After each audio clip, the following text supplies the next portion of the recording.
Welcome to Roaming with Restless Women, real talk with wise, dynamic women leaders. I'm your host, Julie Noonan, CEO and founder of Intuitive Wisdom Coaching, and I'm living my dream life. I live and work in my RV, coaching senior women leaders as they navigate corporate politics, family drama, and personal goals to live their own dream lives. These women are restless. They are never done seeking new opportunities, learning, and creating value in the world. If you'd like to apply to be on the show, stick around to the end and I'll let you know how. Let's go.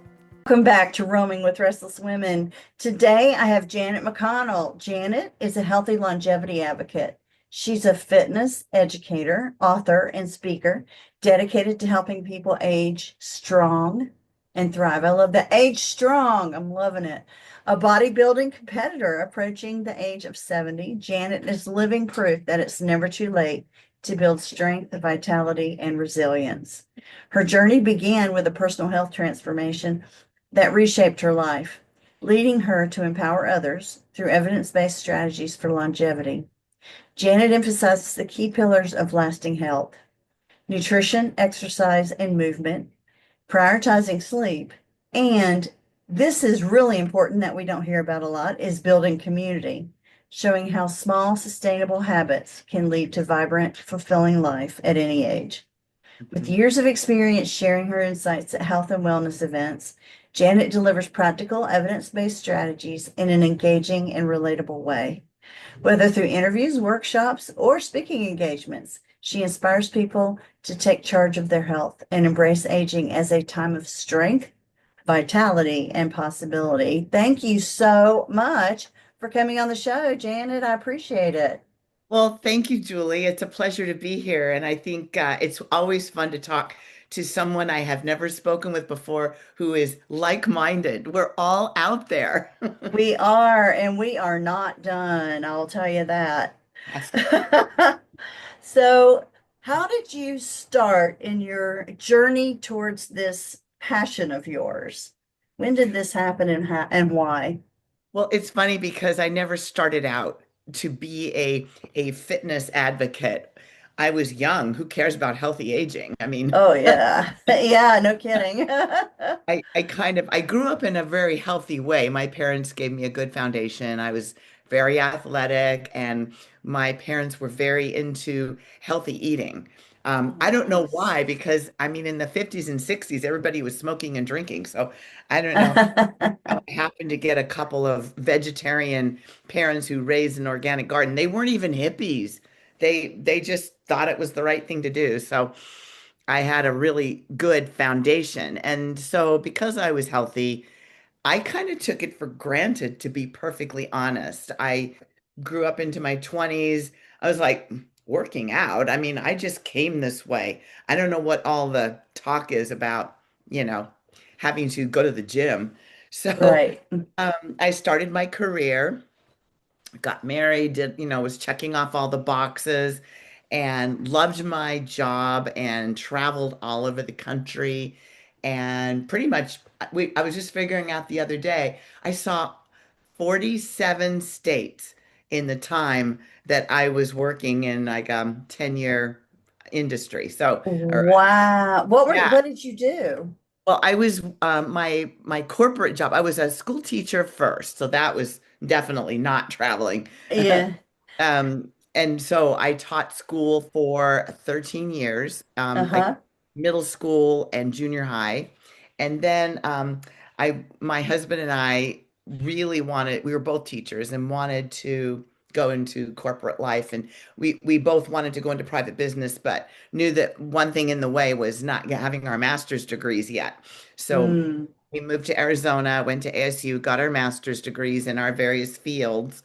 And mine was in linguistics. I really loved languages and all things that had to do with that. And then got a corporate job in educational software.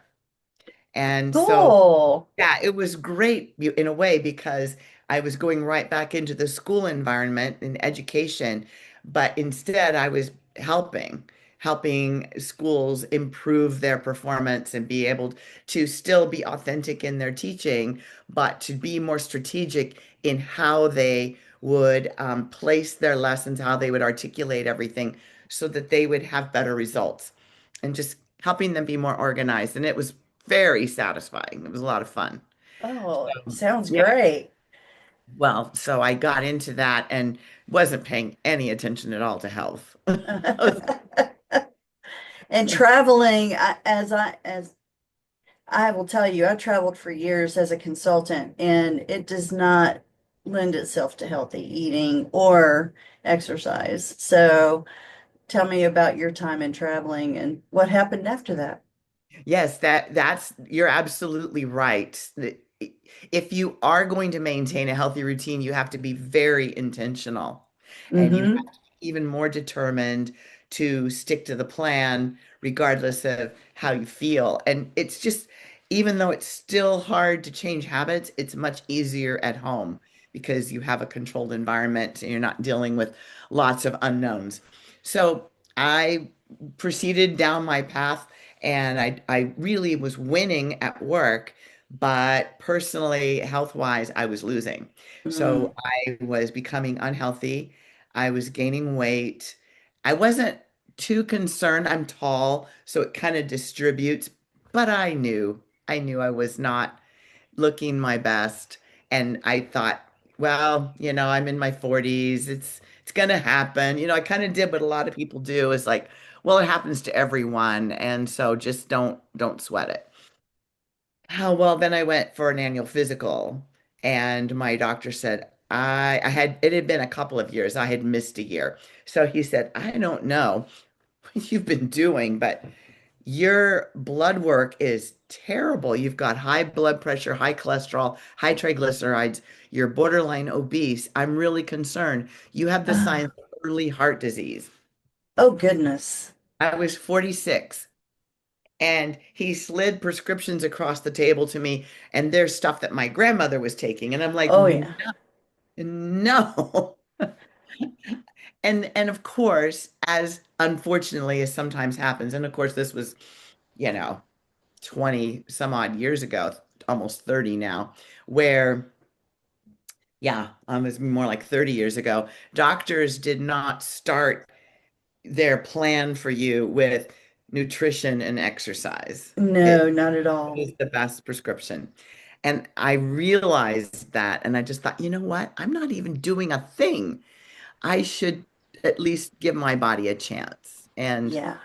so I said, give me 6 months. I bargained with him. I literally bargained to put, he goes, well, you're just putting off the inevitable. Okay, fine. I mean, I had been going to him for a while, for maybe Uh-huh. close to a decade. So he knew me. He knew that I was on the up and up and that I wasn't just dodging, but at the same time, he was very skeptical. Okay. We'll be back in 6 months. I'll just put these prescriptions aside. You're going to need them. Then I'll just change the date. He was joking with me. So I was like very scared. It was a very sobering news to receive. I had never dealt with anything like that before, and I was very upset, shaken. And Mhm. I went back to work and told my boss, I said, I need to do. She goes, well, they do have gyms at hotels. And I go, yeah, but I don't even know what to do. And that's what Mhm. oftentimes people on my YouTube channel will say, I get your message, Janet. You're loud and clear. Yes, resistance training is important, but I've never done it before. What do I do? Right. Well, And the I, last thing you want to do is show up in a hotel gym and be like looking around like you don't know what's going on. There's right, nobody there to help either. There's no right. coach. There's No. yeah. And you're just, a lot of times you're by yourself because they don't really get used that much. And, Yeah. and things are broken, or you don't want to hurt yourself. I don't know. It's just like all kinds of Yes. resistance. So I can really relate to anybody listening to this who's like, well, fine. I know you're telling the truth, Janet, but I don't even know where to start. Right. My trainer, my boss said, I have a trainer. He's really good. He's not intimidating in a, Navy SEAL kind of way. He's really very supportive, but he's tough. And I think you'll like him. Just go for a couple of sessions, see how it goes. And so I did. I signed up and he was very good. He did resistance training and bodybuilding oriented exercises, strength. Mm-hmm. And so the thing was, he was very good. The only time of day he had available was 5 a.m. Monday, Wednesday, and Friday. Oh my goodness. And I mean, I already was a morning person, but I was about to become more of a morning Oh person. my goodness. I thought, Okay. okay, this is a finite time period. I'm under the gun. I've got to make this work. This guy seems I liked him right away. I thought maybe this is good. So I would recommend to people find a good trainer, and even if it's just for a month or two, just get started because they'll teach you how to use the machines, how to watch your form in the mirror, what to do and not to do, and give you Right. little bit of bravery so you can go by yourself and not feel like an idiot. Yeah. So I started with him and I didn't do anything with my diet or nothing else. I just made sure I showed up. And 6 months went by, you know. I started making Yeah. progress. In a month, I was already making progress. Stronger, tighter, firmer. I was able to, my posture improved. There were like these subtle signs. I started sleeping better. And Mm. there were things going on very slowly, but measurable. So I went back to my doctor in 6 months because we made the appointment right when I was sitting there Okay. where you Yeah. live, better not skip. So I had lost 38 pounds and Wow. not even dealing with diet, but I was overweight, you know. Yeah. So just in that case, exercise isn't the only single way to lose weight, but if Hmm. you haven't done anything, it will have an impact. It'll Oh, what for it sure. Yeah, it'll have an impact and then it'll kind of level off when you reach this kind of, cruising altitude between what you're eating and what you're doing, and then it'll level off and just stay there. So if anybody's stuck, that's very real. Yes. So when Yeah, did so this I was become a mission for you? well, right about then I realized that I had done something amazing Uh-huh. without even really measuring on. I didn't weigh myself. I just worked out. I didn't want to know. I mean, Yeah. I knew my pants were getting looser, but I just felt like I'm just going to do this and hope for the best.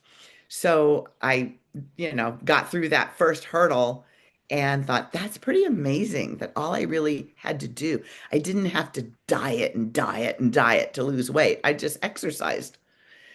But then I was still a little fluffy, and there were these other two ladies that showed up in the gym, and they looked phenomenal. They were very lean and muscular, and they were about my age, a little younger.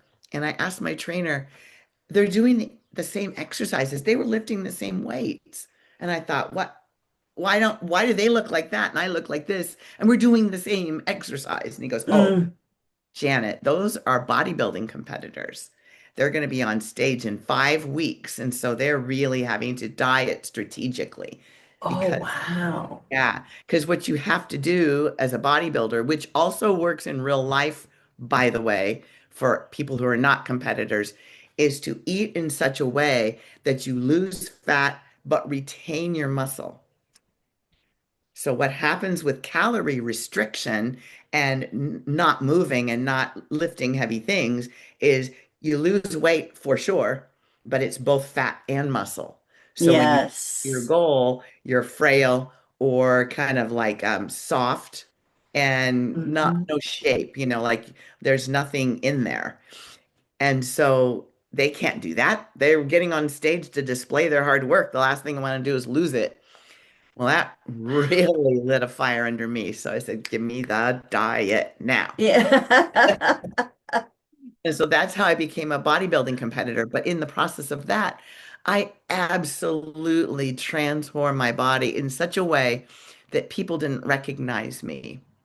I mean, not in a bad way. Like, who, Yeah. what? Oh, I recognize your smile. Oh my God, what did you do? Yeah. Oh, isn't that a great feeling though? Yeah. Oh, Well, that's it's wonderful. inspiration. And I just realized how my whole life had changed. I quit my job, became an entrepreneur, realized that I could inspire other people to change their lives, to accomplish whatever it is they want to do. They didn't have to be a bodybuilding competitor, but what do you want? Do you want to travel to all seven continents? Do you want to, be able to do something really epic with your life? How much it matters when you change your body, you change your mind, you change your life. This episode is sponsored by me. So, as a special gift to you, our listeners, I offer a free one-on-one 15-minute breakthrough session. Bring a problem and experience how coaching works to see if it could be of value to you. Sign up for an available time on my website, intuitivewisdomcoach.com. Steady progress and incremental habit shifts are what do it. You can't just like, I'm going to run a marathon. You have to start Yeah. going slow and taking it one thing at a time and break big goals down into little goals. Absolutely. My husband had a heart attack a couple of years ago during COVID, and one thing that I did start to do is pay a lot more attention to our diets. Yeah. You know, every once in a while I'll throw in some Southern cooking because that's, how I grew up.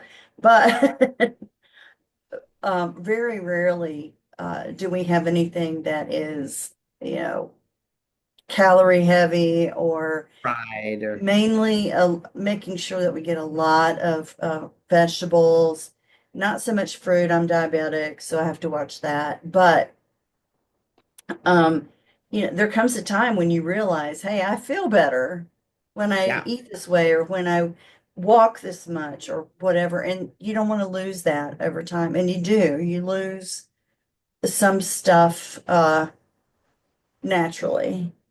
We'll say sure. it that way. And you want to keep what you can, actually. Yes. And what you're describing is a pretty um, big wake-up call is when one or the other of you goes through a health crisis. And Absolutely. shifts it's like a big earthquake, the plates shift around and it's a different landscape. And Yeah. that's the thing that really kind of catapults people. And I mostly serve people who are maybe 50 and older in training and in coaching. And it's all, I don't care about a beach body. I care about living. I care about having Yes. healthy brain, healthy heart, healthy lungs, strong muscles, strong limbs, so I can do this. I have freedom, I have independence, I have vitality, and I'm, kicking the can down the road on any serious illnesses as much as I can. Exactly. So why work your whole entire life thinking I'll get it to it one day, I'll get to it one day. And then when you get to that point, you don't feel like it, Right. because you've let your body go. Yeah, you don't have the habit or Yeah. the mindset. And the irony to that is that some of the things that people are really afraid of, we're talking about a lot in the culture these days, is about mental brain health, about uh, Yes. dementia, Alzheimer's, all of those neurodegenerative diseases. And the tricky thing with those little boogers is that they start setting their roots in 30 years before the first symptom. And can you even believe that? Oh my Yes. goodness. So it is in the background. And so there's so much to the wholesome food and to doing hard things, lifting weights, learning a new skill, being Yes. very using your mind, but the muscular effort releases brain-derived neurotropic factor, which is a powerful protein that spreads over your whole body, and it's all about repairing nerves and making nerves stronger, building new nerve cells, reconnecting old ones, shooing away the refuse of Mm-hmm. spent cells. And that goes up into your brain and it literally helps with that neuroplasticity. And so the combination of challenging your mind with something that you're passionate about and you're having to learn something new and Yeah. it's hard and there's days where you're like, I don't think I can do this, but you kind of push through. And then also working your muscles to give you that neurotropic factor. That is a winning combination. It Even is. for people that have like the genetic predisposition for Alzheimer's Hmm. are able to stave it off. They have longitudinal studies now, double-blind, peer-reviewed research that shows even in families where this genetic twist is prevalent, but the people that practice those lifestyle things are able to stave it off for decades. Oh, well, that's good news. My mother actually has Alzheimer's. I think hers is more situational. I don't think it's genetic. Uh-huh. Um, she was in a Lifestyle. car accident and it really messed. That's when things started not going well. Let's put it that way. Brain And injury. so, yeah, Yeah. yeah, and it's very difficult. But when you're dealing with a parent like that, Yeah. and you're looking at your life, and you realize my mother had me when she was 20. I'm only 20 years younger than my mother. Yeah. And when you look and you say, oh my goodness, look at the difference Yeah. 20 years makes. Yeah. Um, but she didn't have, a lot of the information, a lot of the get up and go that she needed in her last 10 years, I would say, because she was dealing with my stepdad. Hmm. So he had serious major medical issues. So what you're saying is actually very, very, very relevant to my situation. So thank you for that. How do you now spread your message? What kinds of things have you been doing to get the message out to our audience? Well, as it was for a lot of us, COVID was a major shift. Yeah. I mean, practically speaking, our whole world was upside down for a while. But in that shakeup, the things that came out of it, there were some positives because it's a pattern interrupt on one foot in front of the other. Now it's like, wait, the whole world is opened back up, and who am I now? What am I gonna be? Right.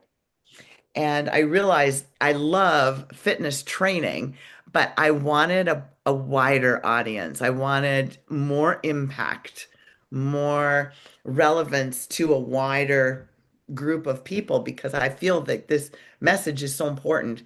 And we now hear, doctors and PhDs and scientists reporting on healthy longevity. It's become a real buzzword, but I'm not any of those things. I'm a regular person Yeah. and I don't have a bunch of letters after my name. And I'm living proof as almost 70 years old that it's real. I mean, I've proven it. I've been doing this for 20 years, and there's a reason why I am the way I am now because of the choices I made without thinking, oh, well, I'm going to become a bodybuilder so I can be Oh, healthy when I'm 70. I didn't care about that. I just wanted to do this thing, right? right. So it just happened to be a really good thing. So what I'm doing now is I have put myself on big stages to speak in conferences and keynotes and things like that. I've written a book. It's this one here, Elements of Aging Well, My Journey So Far, which is kind of like it's more than just diet and exercise. It's Hmm. mindset too, a lot of mind habits and resilience and boundaries and all those things that we need as people. Yeah. And I'm on my YouTube channel, which has been really fun. Talk about learning a new skill. Woo! Oh, honey, I know this. When I decided to do this podcast, I had a company doing all of it for me. And then I decided, wait, I want to learn this. So Yeah, I brought it in-house and I thought I was going to have help from my son-in-law, but he got busy. So I had to learn how to edit and post, yeah, all the things. And yeah. at the time, I would get frustrated every once in a while. Sure. But at the end of the day, I just loved it. I There you go. loved how hard it was. Yes, Um, because I wasn't a digital native. Some right, of this stuff I had to learn. I need to know why we do this, not just how to do it. right, Yeah. right. Now it's challenging without somebody teaching you. So, Yes. Well, you hit on a really important thing to find, especially in the retirement years for some of the people that are listening. When we uh-huh. retire, we lose our identity of what we said I used to do blah blah blah. Yeah. Now So who are you now? You get to decide it. It's not for somebody else, it's for you. Hmm. And part of it, I really highly encourage people to grasp onto something like you did, where Hmm. you found something that you, even though it was hard and there were days where you're tearing your hair out, you were like, wow, I'm so proud of myself. I learned all this and I want to do more. And you get this Hmm. excitement and this kind of passion for it. And it helps you on the days when you're really stuck because all pursuits do that. I encourage everyone, do something hard. Do something hard. Leave the comfort zone behind. There's times for comfort. Go on a vacation, or at the end of the day, you put your feet up. But boy, get away from comfort. Comfort is a killer. If you It stay in it is. too long, you can't stay. It's like staying in a hot tub too long. Hot tub is great for 10 or 15 minutes and then get out. So, Yes. Or you boil like the yeah, proverbial frog in the boiling water. Yeah. get Oh, for shriveled. sure. You shrivel up and die. Oh, my goodness. Well, I ask three questions of every guest at the end of the episode, and we're coming close to the end. Before I do that, I wanted to see if you had words of wisdom that we haven't covered that you would like to share. I think that wherever somebody is who's listened to this, just set your sights on something. What do you want? That's kind of like a BHAG, big, hairy, audacious goal. Yes. Write it down and then figure out your little steps, the pathway there. And then put the goal away and focus on the thing today, the thing this week, the thing this month. What is the Yes. thing to get you there? Because just like, have you ever watched those Netflix specials where somebody's climbing Mount Everest and they're at the Yeah. bottom and they show, and like, oh, don't even show that to me. But Yeah. then is they show you each little resting spot, each little, okay, we're going to get to that promontory. And that's really what happens is you look at the summit, that's what I want, decide it, then figure out what are the little steps to get there. And that is the wisest way to do what seems impossible. Thank you so much. I 100% agree. I used to tell all of the people who used to report to me, listen, it's a huge project. Get a whiteboard, write down the very next step and only the very next step. Mhm. Focus on that, and you'll wake up at the end of it, and all of a sudden it'll be done. Yeah. There's Yeah. you made me think of something. There's a quote where sometimes all you have in the dark is a flashlight. So you can only see one or two steps ahead, but Hmm. you can get the whole way there with that flashlight. 100%. I love it. So we are definitely kindred spirits, I'll tell you that. Okay, so my very first question that I ask everybody is if you could close your eyes Mhm. and in your mind's eye, describe what appears in your mind's eye when I say wise woman. Mm. Wise woman. I see the face of a woman who has flowing, wavy, gray, silver hair. Mm, And those the beautiful lines that are on an older face that are, the mm, crow's feet because they've laughed and smiled so much. Maybe a little bit of worry. mm, And then these deep, sharp, sparkling eyes of knowledge. And if you run into somebody like that, you just want to sit down and talk to them and pick their brain, pick their yeah. wisdom. You just want them all to yourself for an hour. Yes. They exude this, they're kind of quiet, they don't say a lot, and they just kind of have this air around them, this kind of gravity well of something amazing that you want to know more about. Yes. Oh, I love that description. That's beautiful. Next question. Where do you like to roam? My favorite place to roam is probably in a forest. In a forest with birds and water, and I think of Yosemite, where I grew up Oh, going to, or the California redwoods as yeah. a child. I used to imagine that there were fairies living in the underbrush, and they were watching me, and Oh, kind of like, cool. Yeah. I think well, I know most little girls love the whole idea of fairies and oh yeah, princesses. I love yeah. that. What makes you restless, Janet, in a good way? Oh, when I am about to make a breakthrough and I start just like, I get it's a little bit of impatience, but at the same time, I know that if I just stay on the path, I'm going to get there. But it's just, I can't wait. I can't wait for it to realize, to be real. And so that makes me restless. I get kind of jumpy. Yeah. But it's Yes. good. It's anticipation.